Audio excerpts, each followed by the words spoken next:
नमस्कार आप सभी को। क्लास 12th का हाफ ईयरली का एग्ज़ाम हुआ है, उसका सॉल्यूशन देख लेते हैं। फर्स्ट क्वेश्चन था dash is used to read a specific number of bytes of data from a file. किसका इस्तेमाल हम रीड करने के लिए करते हैं फाइल के अंदर? तो रीड करने के लिए रीड का ही इस्तेमाल होता है। सेकंड क्वेश्चन है कौन सी ऐसी कैटेगरीज हैं जो एक आदर्श मैसेज के लिए ज़रूरी होती है? तो एक मैसेज स्पष्ट होना चाहिए, सटीक होना चाहिए, संक्षिप्त होना चाहिए। तो उत्तर रहेगा all of the above. Third question था dash errors are detected when we have not followed the rules of a particular programming language. जब किसी प्रोग्रामिंग लैंग्वेज के रूल्स को हम फॉलो नहीं करें तो उस एरर को हम सिंटैक्स एरर बोलते हैं।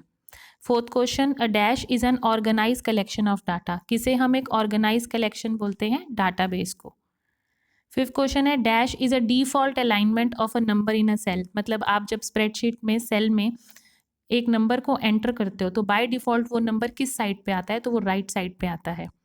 सिक्स क्वेश्चन है व्हाट इज एनी एक्शन और activity that we enjoy doing. ऐसी कौन सी एक्शन या एक्टिविटी है जो हमें अच्छा लगता है करना? तो उसे हम हॉबीज बोलते हैं। What is the smallest unit of data? Smallest unit of data है बिट। नेक्स्ट एसर्शन है एक रिलेशन डाटाबेस में प्राइमरी की क्या यूनिक आइडेंटिफायर होती है? हाँ जी होती है, ए करेक्ट है आपका। रीजन है कि क्या एक प्राइमरी की कॉम्बिनेशन ऑफ टू कॉलम्स हो सकती है? हाँ जी हो सकती है। दो कॉलम का कॉम्बिनेशन एक प्राइमरी की क्रिएट कर सकता है। तो इसका ऑप्शन ए सही रहेगा। Both A and R correct and R is a correct explanation of A. Ninth है what is DBMS, give some popular DBMS software. तो डीबीएमएस डाटाबेस मैनेजमेंट सिस्टम होता है और इसका उपयोग हम डाटा को इकट्ठा करने के लिए, दोबारा से प्राप्त करने के लिए और कोई क्वेरी चलाने के लिए करते हैं। डीबीएमएस बहुत सारे प्रोग्राम का एक समूह होता है जो यूज़र और डाटाबेस के बीच में एक इंटरफेस का काम करता है। कुछ डीबीएमएस के सॉफ्टवेयर हैं dBase, MySQL, Oracle, DB2। Next 10th question है explain delete statement with syntax. तो एसक्यूएल में डिलीट का इस्तेमाल हम डाटाबेस की तालिका मतलब कुछ कॉलम्स को डिलीट करने के लिए करते हैं रिकॉर्ड में से। इसका सिंटैक्स होता है delete from table name where condition. अब इसमें टेबल नेम में उस टेबल का नाम आएगा जिसमें से आपको कॉलम्स को या रोज को डिलीट करना है, और वेयर कंडीशन में वो कंडीशन आएगी जिसका भी आपको रिकॉर्ड डिलीट करना है, कंडीशन देना है, कोई शर्तें लगानी है, मानदंड निश्चित करता है। ठीक है। नेक्स्ट 11th है what is a goal setting. Goal setting क्या होता है? गोल सेटिंग ऐसी प्रक्रिया होती है जिसके द्वारा हम अपने लक्ष्यों को प्राप्त करते हैं। आपका लक्ष्य किसी भी चीज़ से संबंधित हो सकता है, जैसे धन, संपत्ति, परिवार, शिक्षा, व्यवसाय आदि। जो गोल्स होते हैं वो दो तरह के होते हैं, शॉर्ट टर्म गोल होता है और लॉन्ग टर्म होता है। शॉर्ट टर्म का मतलब छोटा गोल और लॉन्ग टर्म का मतलब बहुत बड़ा, जैसे आप अपने आप को 5 साल बाद, 10 साल बाद कहाँ देखना चाहते हो, तो ये बड़ा गोल हो गया। 12th क्वेश्चन है explain read and right method in a Python.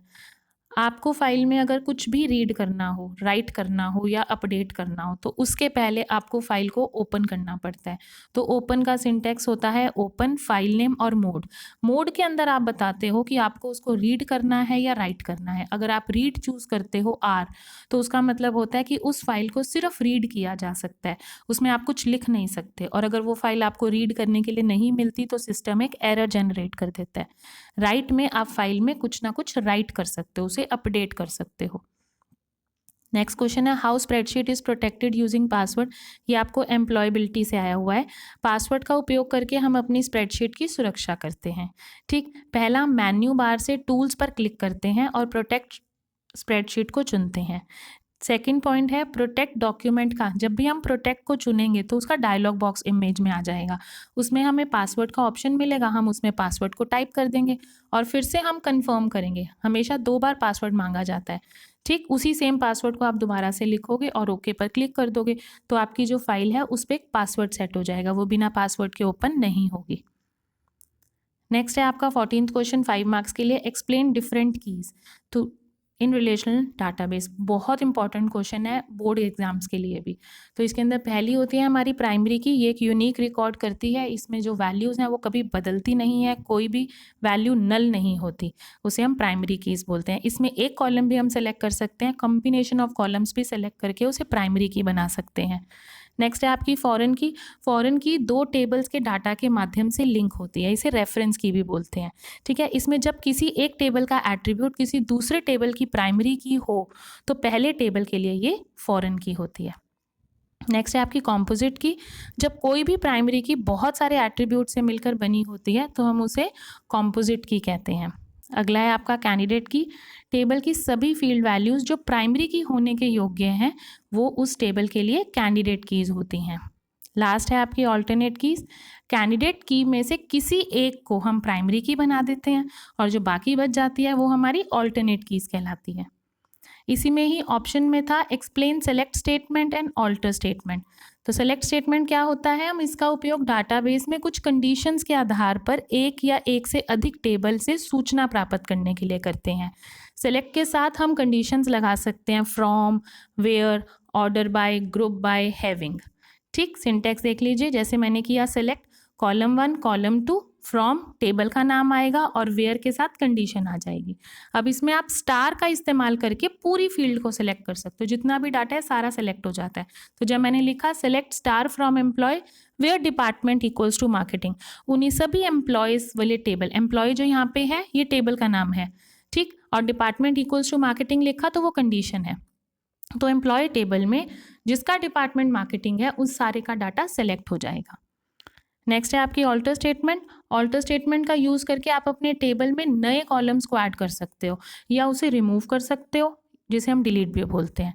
ठीक, तो इसको कैसे करते हैं, ऑल्टर टेबल आएगा एज इट इज़ टेबल का नाम, आपको ऐड करना है तो ऐड कॉलम नेम और उसका डाटा टाइप भी बताना पड़ेगा ताकि वो देख सके कि उसे कैसी वैल्यू लेनी है। और अगर डिलीट करना है तो आप यहाँ पे डिलीट और फिर उस कॉलम का नाम लिख सकते हो। नेक्स्ट लास्ट क्वेश्चन है 15 5 मार्क्स के लिए।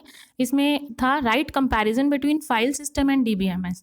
तो फाइल सिस्टम क्या होता है, ये एक भीतर का भंडारण माध्यम होता है जिसमें फाइल जो है व्यवस्थित करने का एक तरीका है, जबकि डाटाबेस एक सॉफ्टवेयर एप्लीकेशन है। फाइल सिस्टम में एक्स्ट्रा डाटा मौजूद रहता है जबकि डीबीएमएस में कोई एक्स्ट्रा डाटा नहीं होता, जो ज़रूरत का है, जो फ़ायदेमंद है वही रहता है। फाइल सिस्टम में किसी भी तरह का डाटा बैकअप नहीं होता, ऐसा कोई टूल उपलब्ध नहीं होता, जबकि डीबीएमएस में डाटा बैकअप के लिए बहुत सारे टूल्स अवेलेबल होते हैं।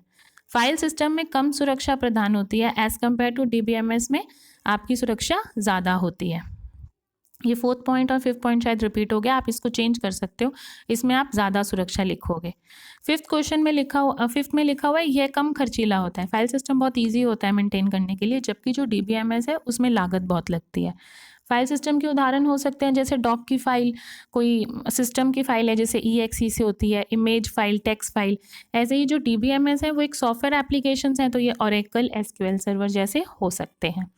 इसी के ही ऑप्शन में लास्ट क्वेश्चन था write a program to explain bubble sort. तो पहले समझिए बबल सॉर्ट होता क्या है।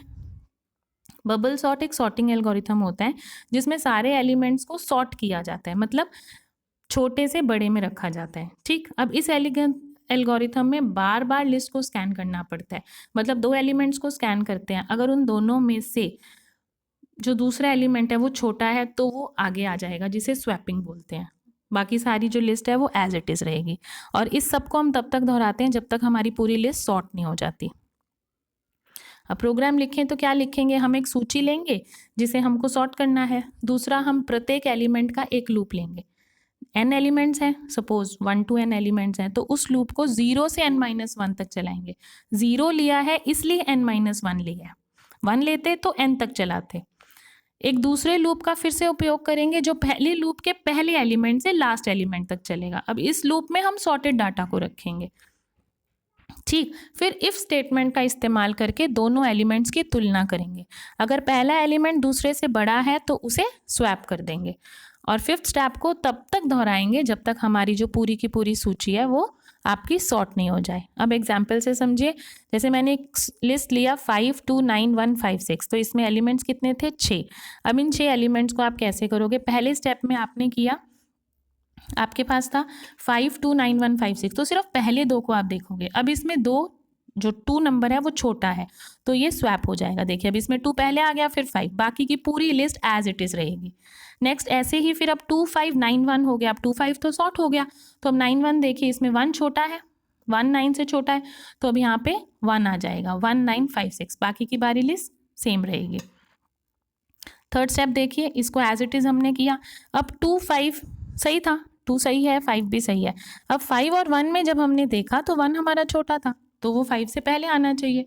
तो 2 1 5 9 5 6 ऐसे करके हमने सारे नंबर्स एक एक करके एक दूसरे के साथ कंपेयर किए और लास्ट में जो हमारी पूरी की पूरी सॉर्टेड लिस्ट हमें मिल गई 1 2 5 5 6 9।